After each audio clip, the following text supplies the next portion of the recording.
आगे का प्लान यही है माउंट एवरेस्ट। अभी जो जनरेशन है ना बहुत स्ट्रॉन्ग है, बहुत टारगेट था कि मैं 17 वर्ष की आयु में पूरा भारत देख के आऊँगा। नहीं मानी मेरी बात, मैं कहा करना है तो करना है। मेरे बार अटैक हो गया, पहली बार अटैक हुआ। आप पर कॉन्फिडेंस है। Hello and very welcome to growthers talks. आज हमारा 3rd एपिसोड है। हमारे साथ है शिवा, जिन्होंने 28,000 किलोमीटर अपने साइकिल से ट्रैवल किया 28 स्टेट्स में। तो आज हम इनके साथ पॉडकास्ट करेंगे, इनकी लाइफ की जर्नी को जानेंगे कि कैसे इनके पास आइडिया आया कि ये ट्रैवल करना स्टार्ट करें, क्या जर्नी रही इनकी और क्या क्या चैलेंजेस इन्होंने फेस किए। सो शिवा, पहले अपने बारे में कुछ बताइए। Shiva, my self Shivam Patel. लोग मुझे फ्लाइंग शिवा के नाम से सोशल मीडिया पे या एथलीट में जानते हैं और मैं महाराजगंज का रहने वाला हूँ। मैं अपनी सारी जर्नी तो गोरखपुर से किया हूँ, बट मेरा प्रॉपर जो लिविंग प्लेस है वो महाराजगंज है, मेरा बर्थ प्लेस है। और अभी मैं 18 ईयर्स ओल्ड हूँ और 17 ईयर्स ओल्ड में मैंने India book of record achieve कर लिया है, इंटरनेशनल बुक ऑफ रिकॉर्ड भी अचीव कर लिया है और आगे भी बहुत सारी चीज़ें करने की तैयारी है। यार इतनी छोटी सी एज में तुमने इतना ट्रैवल किया, और जैसे हमने जाना कि आपने 28,000 किलोमीटर ट्रैवल किया साइकिल से, तो ये आइडिया कहाँ से आया कि आप पूरा इंडिया ट्रैवल करोगे, 28 स्टेट्स को ट्रैवल करोगे, वो भी साइकिल से, और 1 साल का आई थिंक गैस आपने एक साल। तो ये आइडिया कहाँ से आया आपको कि आप इतना ट्रैवल करोगे? बेसिकली अगर देखा जाए तो बचपन से जो रहा है टोटल का, तो मैं मतलब मेडिकली फिट नहीं रहा हूँ। मेडिकली फिट ना होने की वजह से स्कूलिंग जो है मेरी बहुत ड्रॉप हुई है। और साइकिलिंग का बचपन से हॉबी था। तो मेरे पास में नेपाल पड़ता है, मेरे घर से 30 किलोमीटर अराउंड नेपाल बॉर्डर है। तो वहाँ से हम साइकिलिंग करने चले थे नेपाल। और 4 MTB मैंने किए हैं। वैसे MTB तो बहुत सारे किए हैं, लेकिन प्रोफेशनल MTB जो होता है बड़े लेवल पे, वैसे 4 MTB मैंने किए हैं। तो जब मैं 8th क्लास में था तब मैंने एनालिसिस किया कि मैं अब तक पाया क्या, क्योंकि 8th क्लास के बाद होता है एक स्टैंडर्ड में पहुंचने का, 9th स्टैंडर्ड, 10th स्टैंडर्ड, ठीक है। तो स्टैंडर्ड जाने से पहले मैं अपने आप को एनालिसिस किया तो मुझे ऐसा फील हुआ यार मैंने खोया बहुत कुछ है स्टडी में, क्योंकि मैं 5th क्लास में 2 बार पढ़ा हूँ, ठीक है, और 5th क्लास तक टॉपर रहा हूँ, ठीक है, टॉपर। और उसके बाद जैसे ऊपर पहुँचा तो मैं ड्रॉप होता गया। क्यों? क्योंकि मेडिकल कभी लीव हो रहा है, 1 वीक का, 2 महीने 3 महीने लीव हो जा रहा है। PGI में भर्ती हूँ, कभी गोरखपुर में भर्ती हूँ, कभी महाराज में भर्ती हूँ। ऐसा कोई हॉस्पिटल नहीं जो बड़ा लेवल का हो, वहाँ मैं नहीं गया हूँ। तो ऐसा सब जगह मेडिकल इशू की वजह से जाना पड़ता था। तो फिर मैंने देखा कि मैं साइकिलिंग कर लेता हूँ और मेरा ये परफेक्ट है। तो मैंने उस चीज़ को मैंने सोचा कि मैं इसको आगे बढ़ाऊँ। कोरोना आ गया और कोविड काल में तो आपको पता ही है बहुत सारी चीज़ें ब्रेक हो गई, सब कुछ रुक गई। उसके बाद में मैंने प्रैक्टिस जारी रखा साइकिलिंग का। टाइम मुझे भरपूर मिल गया प्रैक्टिस करने का। तो मेरे घर से 1 किलोमीटर जंगल है, पूरा जंगल है, बहुत बड़ा जंगल है। आपके घर के पास 1-1.5 किलोमीटर पड़ता है। तो जंगल में full practice off roading cycling का किया। बहुत एकदम समझ लीजिए कि अपने आप को निचोड़ दिया साइकिलिंग में, क्योंकि 2 साल फुल टाइम मिल गया और हमें ऑनलाइन स्टडी का उतना कुछ नॉलेज था नहीं। तो ये गलती भी है और अभी के टाइम पे अचीवमेंट देखा जाए तो सही भी है। मैंने पढ़ाई में फोकस नहीं किया 2 साल बहुत अनफोकस हो गया बिल्कुल। और आपने साइकिलिंग में फोकस किया और एटलस का बुक पूरा रट लिया। एटलस फिर आपने कैसे किया? पढ़ाई का ध्यान नहीं दे रहा? वो मैं इस क्षेत्र में फोकस किया। मतलब ऐसा नहीं है कि मैंने साफ हटा दिया, फोकस रहा, लेकिन जो फोकस है ना 50 एक तरह से 60-30 बोल सकते हैं। 60-40, 60% मेरा जो था वो साइकिलिंग पे था, तो 40% मेरा स्टडी पे था। तो इस तरीके का रहा। तो धीरे धीरे अपने आप को प्रिपेयर कर लिया। फिर मैं जब 10th पास आउट हुआ, अच्छे नंबर नहीं आए थे, ऐसे डांट पड़ी थी, अच्छी खासी डांट पड़ गई थी।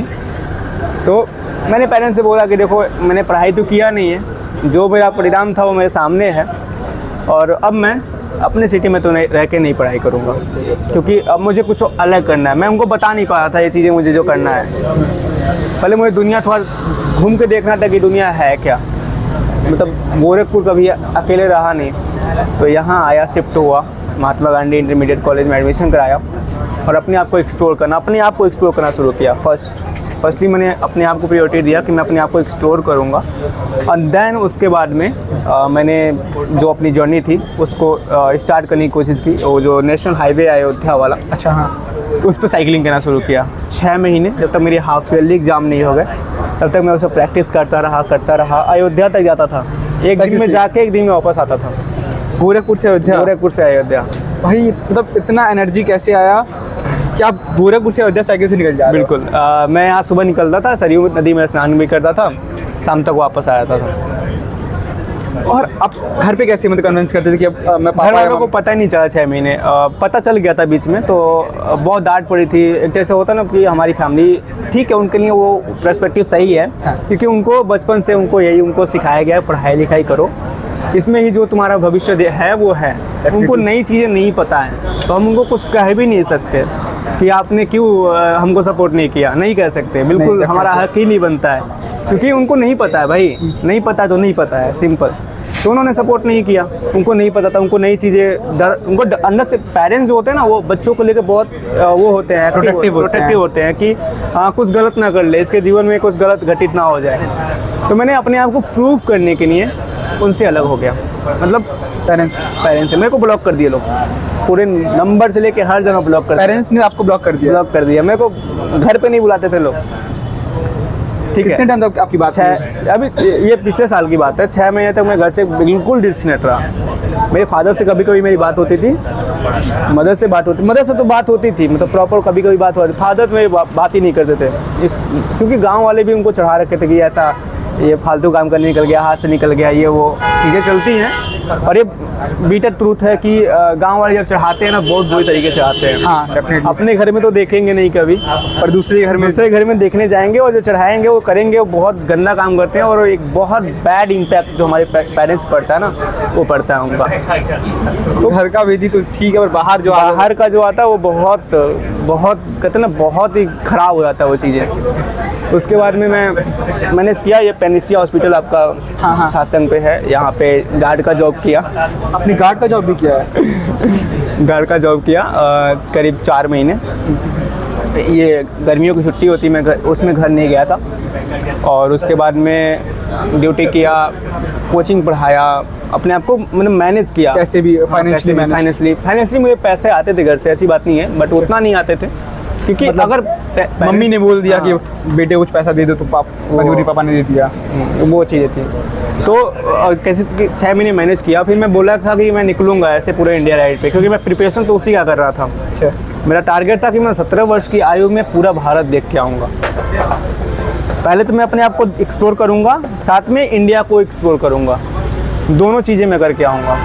और इसको करने के लिए पेरेंट्स मेरे बिल्कुल एग्री नहीं थे। मैंने बहुत समझाया कि मैं कर लूँगा, नहीं कर लूँगा, ऐसे नहीं, एक्टिव नहीं हुए, एग्री नहीं हुए। मैंने अपने प्रिंसिपल के पास गया और उनसे सारी चीज़ें बताया। उसी स्कूल से वो पढ़े हुए हैं, और उसी स्कूल में प्रिंसिपल हैं, वो टीचर रहने के बाद प्रिंसिपल रह चुके, तो बच्चों को अच्छी तरीके से समझते हैं वो। तो फिर मैं सारी चीज़ें बताया, तो उन्होंने परमिशन दिया कि जाओ, हम सपोर्ट करेंगे, क्योंकि स्कूल में एडमिशन था। अगर मैं ये करने आता, स्कूल का सपोर्ट नहीं मिल रहा, तो एडमिशन कट हो जाता। ठीक है, तो उन्होंने सपोर्ट किया कि मेरा नॉन स्कूलिंग कर दिया। अच्छा, नॉन स्कूलिंग जब हुआ, स्कूल वाले सपोर्ट उसके बाद में मैंने करना शुरू किया, धीरे आगे बढ़ता गया, कारवां बढ़ती गई। जैसे गोरखपुर से निकला तो अयोध्या पहुंचा। मेरे जेब में उस टाइम पे शाम के 4 बज चुके थे, 1 नवंबर की बात है, निकल रहा था जब मैं, तो जेब में कोई 159 रुपये थे, और जेब फ़ोनपे में वही कोई 200-250 रुपये। और हमारा अकाउंट जो है ना, वो टीनेजर अकाउंट है, तो लिमिट हो गया था, वो निकलता भी नहीं। मेरे दोस्तों ने वहाँ पे मदद किया, मेरे खलीलाबाद में रुकने का मदद किया। वहाँ से अयोध्या, मेरे दोस्तों ने अयोध्या मदद किया, और वहाँ पे हनुमानगढ़ी के महंत, रामपड़ी के महंत वो मिले, सपोर्ट किए।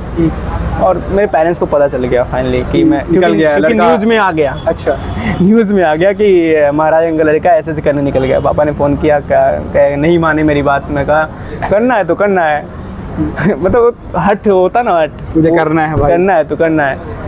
निकल गया। पेरेंट्स पापा आए, कहते ना, इंसान किसी से नहीं हारता, अपने बच्चों से हार जाता है।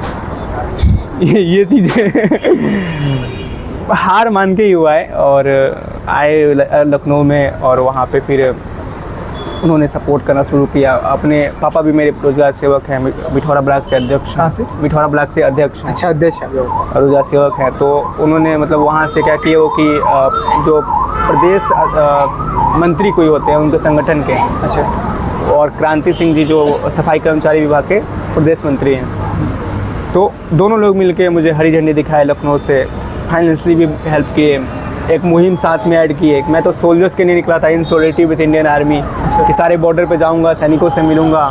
उन्होंने एक मोटिव अवार्ड ऐड किया क्योंकि नगर पालिका के लोग थे, तो पौधारोपण का। अच्छा, पौधारोपण। तो विधानसभा के अंदर पौधारोपण किया, दारुल सभा के अंदर, और वहाँ से फिर निकला, कारवां बढ़ता गया आगे, लखनऊ क्रॉस किया, बारबंग, वहाँ से उत्तराखंड इंटर किया, बारेली होते हुए उत्तराखंड से दीपक रावत सर, वहाँ के कुमाऊँ के वो IPS अधिकारी हैं, DM वगैरह हैं, कुछ ऐसे नहीं, इंस्पेक्टर है शायद। अच्छा, वहाँ के इंस्पेक्टर नहीं यार, कमिश्नर कुमाऊँ के। कमिश्नर से आप मिले थे? वो बहुत फेमस है सोशल मीडिया में, 4-5 मिलियन उनके भी फॉलोअर हैं। उन्होंने भी सपोर्ट किया, दे उत्तराखंड, हरियाणा, पंजाब, जम्मू कश्मीर। पंजाब में जब एंटर किया तो ऐसा प्रॉब्लम हुआ। क्या प्रॉब्लम? मेरे को अटैक हो गया, पहली बार अटैक हुआ पंजाब में? पंजाब में। आई थिंक कश्मीर में हुआ था कि पंजाब में? पहला अटैक पंजाब में हुआ था। पंजाब में? रीज़न मतलब क्या था? रीज़न ये था कि फ्लैग लगाया था साइकिल पे। अच्छा। और उस टाइम खालिस्तान का थोड़ा सा चल रहा था क्राइसिस इंडिया में। हाँ। और उसी टाइम में निकला था मैं, तो उनका यही था कि फ्लैग निकाल लो, बाकी ट्रैवल करो कोई दिक्कत नहीं है। मैं कहा फ्लैग क्यों निकालो भाई? उनको, मुझे लगा ना रात के करीब 11 बजे, तो मुझे लगा उनको ये कॉन्स्टिट्यूशन में नहीं चल रहा था कि रात में फ्लैग नहीं लगाना है। हाँ। मुझे लगा ऐसा कुछ है। मैंने उनको क्रॉस क्वेश्चन किया कि मैं क्यों नहीं निकाल सकता। वो क्रॉस क्वेश्चन के बदले वो मुझे फाइट से जवाब दिए, मारपीट का वो बात करके, साइकिल को तोड़ दिए, पुलिस का सपोर्ट मिला, धीरे आगे बढ़ता गया। फिर वहाँ से जब ऊपर गया कश्मीर की तरफ, फिर अटैक हो गया अगेन। कश्मीर में? आप पंजाब से कश्मीर निकले? पंजाब से जम्मू वैष्णो देवी का दर्शन किया, वहाँ से कटरा होता है वो ऊपर निकल गया कश्मीर, वाजीगंज से क्रॉस किया, बनिहाल भुंतर, बनिहाल से। उसके बाद में वहाँ जब इंटर किया तो 144 बटालियन आर्मी की मिली मुझे। उन्होंने अलर्ट कर दिया था कि फ्लैग वगैरह मत लगाना क्योंकि आगे दिक्कत है, अभी कश्मीर को सेफ है। अच्छा, सेफ है, ये 370 के बाद हुआ था ना? 370 हटने के बाद हुआ था ना? हाँ, ये हटने के बाद सेफ है, बट टूरिज्म के लिए सेफ है। ऐसे फ्लैग वगैरह लगा होगा, अभी माहौल, लोग वही हैं, भले ही शांत हो गए लेकिन लोग तो वही हैं। उन्होंने मुझे बता दिया था, बट मैं कहा कि ठीक है, देखा जाएगा। क्योंकि आर्मी जो है कश्मीर में, आप जाओगे तो एक आर्मी यहाँ खड़ी है तो 50 मीटर पे एक आर्मी का और सोल्जर्स खड़े हैं, तो इतनी तो दूरी पे वो सोल्जर्स खड़े रहते थे, तो मुझे मतलब डर नहीं लगता था। लेकिन रात के शाम के 4 बजे वो हट जाते हैं, और हटने के बाद फिर वही चीज़ें हैं, स्टार्ट हो जाता है। ठीक है, तो उतने लेवल पर नहीं होते क्योंकि RR बटालियन चलती है, राष्ट्रीय राइफल चलती है। तो वहाँ पे अटैक हो गया गुलमार्ग के साइड में, फिर उधर से वापस हुआ तो लाल चौक पे अटैक हो गया फ्लैग के ऊपर। तो मेरे को बहुत फियर होने लगा। फिर मैं आर्मी बटालियन में गया, बात किया, तो आर्मी प्रोटेक्शन मिलना शुरू हो गया मुझे कश्मीर में। हाँ, कश्मीर में 49 बटालियन में मैं गया था, 2600 सैनिकों से मुलाकात किया था, और पूरी रात जितनी भी थी बटालियन के साथ गुजारी। यार, मतलब डेफिनेटली तुम कश्मीर में गए, अटैक हुआ, फिर आप बटालियन के साथ, आपने, एक होता है ना लाइफ में कि आप आर्मी वालों के साथ रह के। वो सपना भी था कि आर्मी में जाने का, एक टाइम था, सपना भी था। क्योंकि मेरे गांव, आपको बताया कि जंगल किनारे मेरा गांव है, और गांव के लोग, बच्चे जितने हैं, ट्रैक बना रखे हैं जंगल में दौड़ने उड़ने के लिए। तो कभी वो भी था कि एक बार आर्मी को भी करूँगा। लेकिन होता ना कि आप इतने सारे आर्मी के सोल्जर से मिल के आते हो, बड़े बड़े रैंक के ऑफिसर, उसमें भी बहुत बड़े बड़े पोस्ट के होते हैं, तो आपको जो वाइब आता ना कि मतलब क्या, अभी मैं फिट होता, मेरा पैर टूटा हुआ, हाथ टूटा हुआ, जा ही नहीं सकता ना, तो फिट होता तो ट्राई ज़रूर करता कि एक बार आर्मी में भी अपना वो करूं, लेकिन कर ही नहीं सकता ना। लेकिन वो चीज़ें जो फील करके आया हूँ, जो मतलब एक्सपीरियंस करके आया हूँ, वो मेरे लिए बहुत बड़ी बात है। मतलब वही होता है ना, एक्सपीरियंस, जो मेन चीज़ होती है वो एक्सपीरियंस होती है। तो मतलब तुमने पूरा मतलब हर 28 स्टेट्स किए, तुम्हारे पास अटैक हुआ, तुमको सबसे यादगार मोमेंट क्या लगता है? सबसे यादगार ये पार्ट था, इस 28,000 किलोमीटर का, ये सबसे यादगार मेरा पार्ट था। अगर यादगार देखा जाए, नेचर वाइज देखा जाए, तो आपको जब लद्दाख साइड आप जाओगे, सोनमार्ग से, वो कारगिल से ऊपर आप जाओगे, तो जो नेचुरल वाइब है ना, जो नेचर को पहचानने का तरीका है। ऐसे अब जंगल में तो हर जगह जंगल आप देख रहे हो, कहीं भी देख रहे हो, लेकिन वो होता है ना, एक जगह आप खड़े हो और सामने आपको इतना कुछ हो गया प्लीज टेक कॉफी। हमने इतना कुछ डिस्कस किया, आपकी लाइफ जर्नी के बारे में जाना, आपने कैसे ट्रैवल किया वो जाना। अब कुछ रैपिड करते हैं, मतलब बिल्कुल। रैपिड क्वेश्चन करते हैं कि आखिर इस जर्नी में रैपिड क्वेश्चन में क्या क्या होगा। तो सबसे बड़ा जो क्वेश्चन आता है ना, आपने सोलो ट्रैवल किया है पूरा, तो आपके लिए कौन से ऐसे इक्विपमेंट है जो आपका बहुत साथ दिया? क्या ऐसे इक्विपमेंट हैं जो आप पूरी जर्नी में आपके साथ रहे और आपका बहुत हेल्प किया? और फर्स्टली अगर देखा जाए तो मेरे पास कुछ खास इंस्ट्रूमेंट थे नहीं जब मैं निकला था, क्योंकि मैं बिगिनर था इस क्षेत्र में।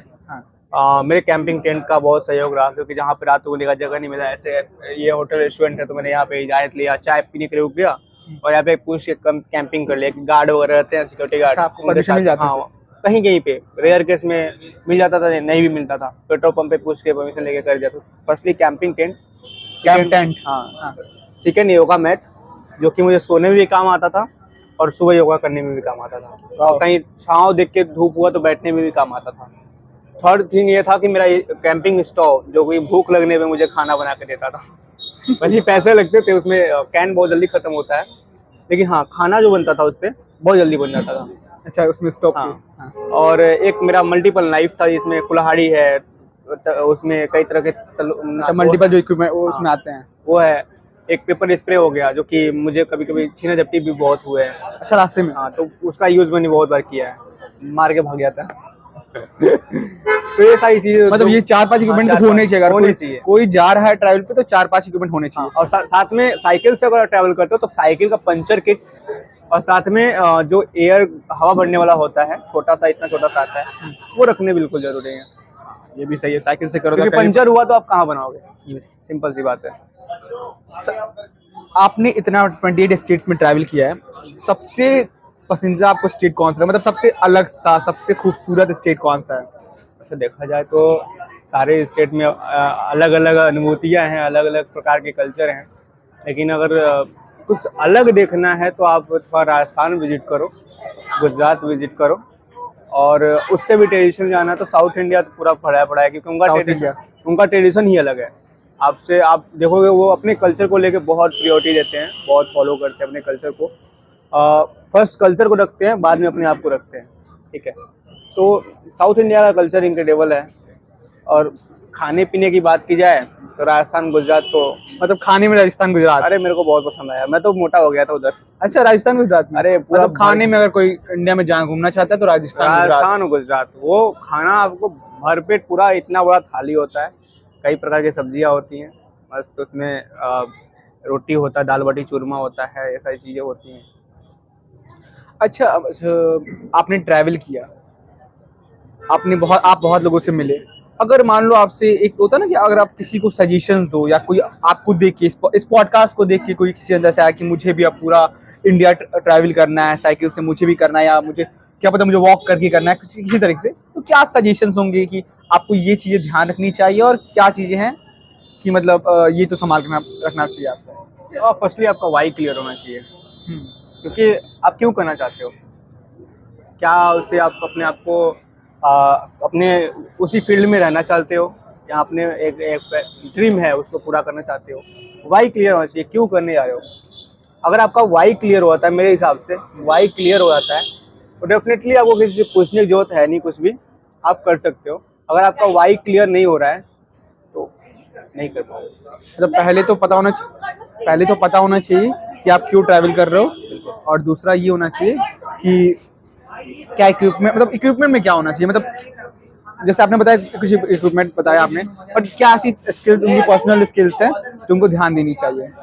और पर्सनल स्किल्स में अगर देखा जाए तो फिजिकली फिट होना बहुत ज़रूरी है, क्योंकि अगर आपको इतना लंबा सफ़र तय करना है तो फिजिकली आप अपने आप को, फिजिकली और मेंटली, हाँ, दोनों बड़ी बात मेंटली होती है। डेली मैं अभी तो नहीं कर पा रहा हूँ, बहुत बिजी चल रहा हूँ, क्योंकि मेरा एक और अभी आपको बताऊँगा जो जर्नी है उसके लिए मैं बहुत प्रिपरेशन कर रहा हूँ, तो मेडिटेशन नहीं कर पा रहा हूँ, योगा नहीं कर पा रहा हूँ। हाँ, रनिंग कर लेता हूँ, शाम को रात में कर लेता हूँ। अभी आप देखो मैं आपके पास ही बैठा हूँ, मुझे महाराज यहाँ से 70 किलोमीटर दूर जाना है, तो मैं कहाँ कर पाऊंगा, नहीं कर पाऊंगा। सुबह 6 बजे का आया हूँ यहाँ पे, तो अभी थोड़ा सा बिजी चल रहा हूँ। लेकिन हाँ, अगर आपको किसी बड़े ट्रिप पे, बड़े जर्नी पे, जो कि एक आरामदायक जर्नी नहीं है अगर, तो मेंटली और फिजिकली फिट होना बिल्कुल जरूरी है, क्योंकि आपको हर जगह के अलग अलग तरह के पानी मिलेंगे, खाने मिलेंगे। तो मुझे जहाँ तक लगता है ये 2 चीज़ें बिल्कुल प्रिपेयर होना चाहिए। हाँ मतलब अगर भाई तुम कुछ ट्रैवल करना चाहते हो, कुछ एक्सपीरियंस लेना चाहते हो, तो पहले तुम्हें मेंटली प्रिपेयर होना चाहिए और फिजिकली फिट होना चाहिए, तभी तुम ऐसा सोचो। आपने मतलब बताया कि हाँ ठीक है, बट एक और चीज़ आता है कि किसी ने सोच लिया कि मुझे ट्रैवल करना है, बट एक फाइनेंशियल चीज़ें आ जाती हैं यार। सब कहीं भी आप यार कुछ भी करना चाहते हो, बिजनेस या कुछ भी, आपने फाइनेंस कैसे मेंटेन किया? यार इंडिया को घूमने में पैसे मुझे जहाँ तक लगते हैं नहीं लगते। नहीं लगता। गुरुद्वारे हैं, मंदिर हैं, टेम्पल्स हैं, भंडारे हो रहे हैं। इंडिया को घूमो यार, इंडिया फ्री में घूम सकते हो पूरा। मैंने घूमा है, मैंने पूरे इंडिया को घुमाया, मेरे को पता है। आप फ्री घूम सकते हो विदाउट बजट, कुछ नहीं है जेब में। 159 रुपये निकला था घर से, भिखारियों की तरह। और फील करो ना, जो रोड पे सोते हैं उनको फील करो आप। जब आप उनको फील करना शुरू कर दोगे ना कि वो कैसे सोते हैं, उनका सुबह का खाना तो है, शाम का खाना नहीं है, फिर आपको कुछ करने की जरूरत ही नहीं पड़ेगी। आपके अंदर ऐसा मोटिवेशन आएगा ना। लोग कहते हैं मोटिवेट कहाँ से होते हो, खुद से मोटिवेट होना शुरू कर दो यार। ये माइंडसेट जो होता है ना, ये माइंडसेट अब मैं सोच के देख रहा हूँ, मतलब ऐसे माइंडसेट लेके आपने, मतलब ये इंडिया की खूबसूरती भी यही है कि आप यार बिना पैसे के पूरे ट्रैवल कर सकते हो, और हम एग्जांपल हमारे सामने है। मैंने घूमा है, मेरे को पता है। अगर मैं ट्रैवल नहीं किया होता तो शायद लगता कि यार पैसे लगते होंगे, ये वो लगते होंगे। आप करोड़ों रुपया रख लो, आप प्रिपेयर नहीं हो तो नहीं घूम सकते। आपके पास कुछ बजट नहीं है, लेकिन आप अगर प्रिपेयर हो ना, जा सकते हो। सदगुरु को आप फॉलो करो, उन्होंने भी ट्रैवल किया है, भले ही वो बाइक से ट्रैवल किए हैं, लेकिन उनकी पहली की यात्रा देखो, पैदल यात्रा की है वो।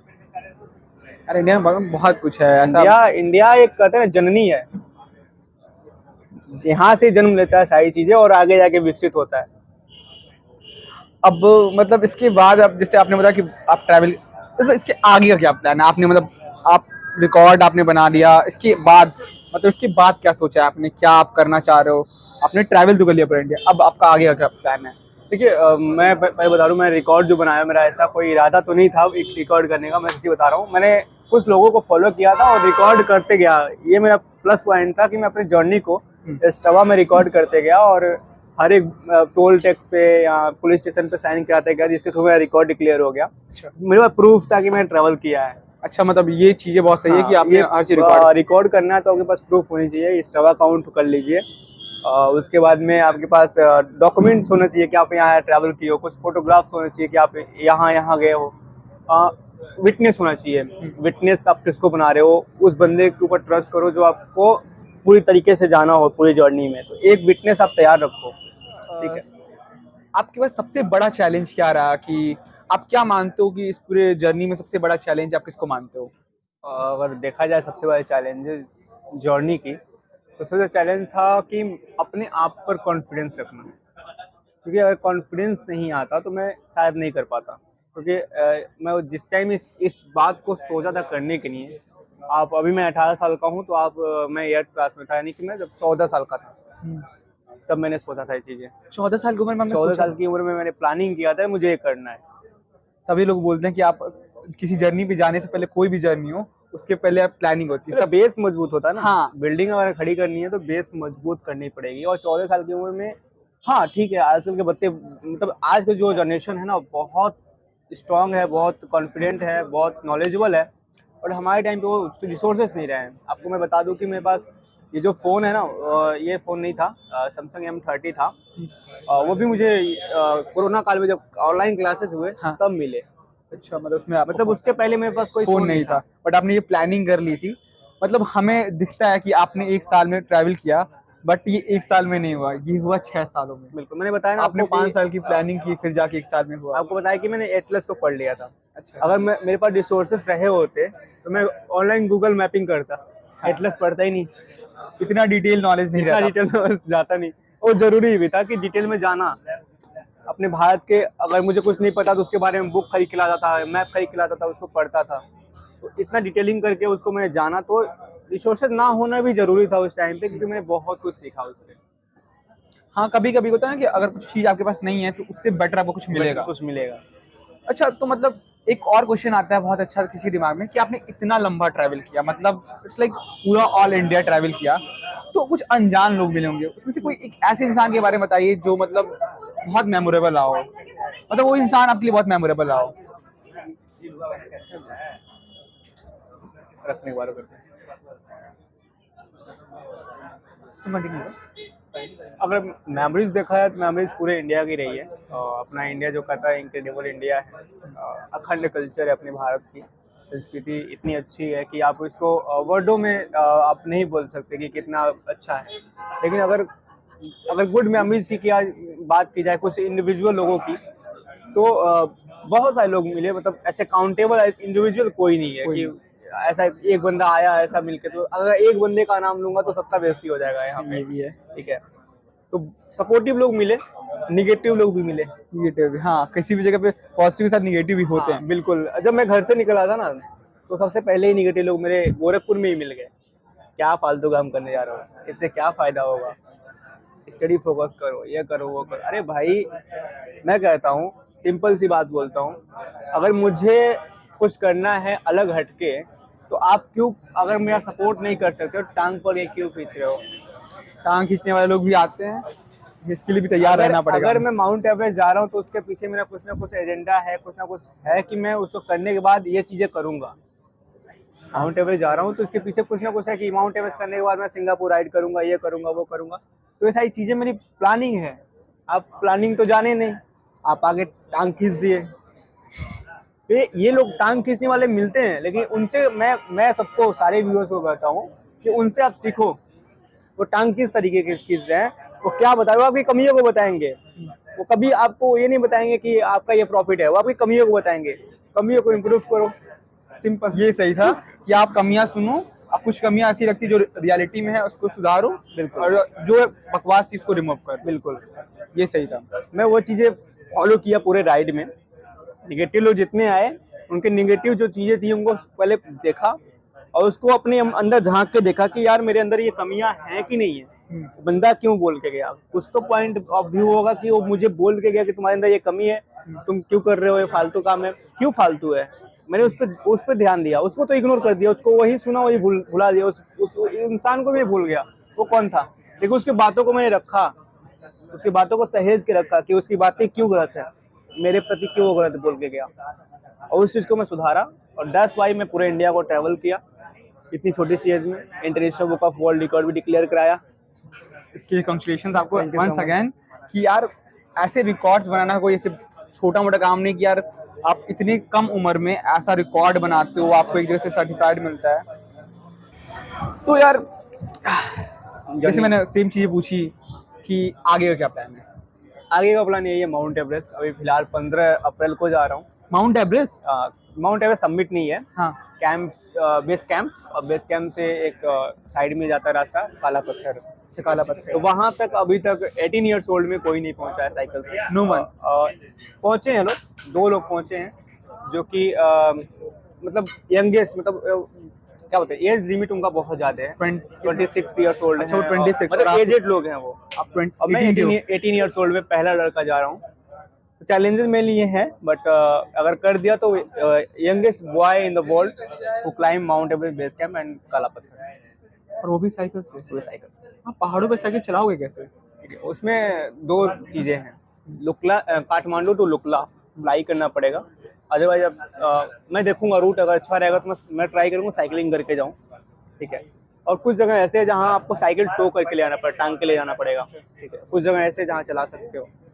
पर फिर भी यार माउंट एवरेस्ट के आसपास कहीं भी जाना, वो भी साइकिल से, like it's a big deal. मतलब बिग क्या, बहुत किसी ने किया ही नहीं है यार, तो ये सबसे बड़ी बात है। जब किसी ने किया ही नहीं और तुम करने जा रहे हो, वही चीजें हैं। और तुम्हारी एज का तो कोई गया ही नहीं। नहीं भाई, कहा 26 साल और तुम 18 साल के, तुमने सोच लिया मुझे यार। मतलब ये माइंडसेट या प्लानिंग, ये माउंट एवरेस्ट वाला प्लान कहाँ से है आपके पास? जब आप कुछ करते हो ना, एक चीजें आप डिसाइड करते हो, उसको कंप्लीट करते हो, तो ऑटोमेटिकली 50 चीजें आने लगती हैं आपके दिमाग में, ये कर लूंगा, वो कर लूंगा। लेकिन होता ना कि आपके ऊपर एक होना चाहिए, माइंडसेट होना चाहिए कि मुझे सभी चीजें नहीं करनी है, किसी एक चीज को फोकस करना है, उसको करना है। और वो चीजें मैं करता हूँ और करता रहूंगा। एक चीज़ों को पकड़ता हूँ, उसको जब तक करने लेता हूँ, छोड़ता नहीं, तो उसमें लगे रहते हो। मतलब यार आगे का प्लान, मतलब तुमसे क्या, मतलब जब मैं सुनो ना यार माउंट एवरेस्ट, मैं पॉडकास्ट में बैठा हूँ ऐसे बंदे के साथ जिसने पूरा इंडिया ट्रैवल किया साइकिल से, और अब उसका प्लान है माउंट एवरेस्ट पे साइकिल से जाने का। हाँ, तो बस मैं बोलूँगा best of luck for your journey. और जो भी मतलब हेल्प हो सके, मतलब गॉड हुआ चाहे कोई भी हुआ, जो भी हेल्प हो वो ऑटोमेटिक तुम्हारे पास जाए, थैंक यू और तुम आगे और ट्रैवल करो और अच्छे जाओ। Like best of luck for that. And this podcast was the best podcast. मैंने ऑनलाइन पॉडकास्ट किया है, बट दिस पॉडकास्ट मेरा फर्स्ट पॉडकास्ट है जो मेरा ऑफलाइन हो रहा है। हम दोनों सामने बैठे हैं और हम बहुत टाइम से प्लान कर रहे थे इस पॉडकास्ट के लिए, बट क्या होता है ना कि अगर आप कोई चीज करना चाहो, अभी मेरे दिमाग में था क्या पॉडकास्ट हो पाएगा कि नहीं, हमने प्लेसेस को सर्च किया, बट लाइक देखो कितना अच्छा होता है ना, अगर आपकी सोच अच्छी हो तो कितना अच्छा पॉडकास्ट होता है। और मैं इस पॉडकास्ट को सबसे पहले देखूंगा और आप देखो, क्योंकि यार एक होता है ना मेमोरीज एंड जो चीजें होती है बहुत अच्छी कनेक्ट करती है। इंसान कहते हैं ना, इंसान चला जाता है, रह जाती है तो केवल मेमोरीज। हाँ। आज के जमाने में, पहले के जमाने में कहते हैं लोग रह जाता है यादें, हाँ, तो यादें नहीं है, अब मेमोरीज जाती हैं। अब सोशल मीडिया का जमाना है, तो ये जो मेमोरीज है, हम रहे ना रहें, ये रहेगा, हमेशा रहेगा। बेस्ट है। Thank best of luck for your journey. मजा आया आपके इस पॉडकास्ट से, बहुत अच्छा।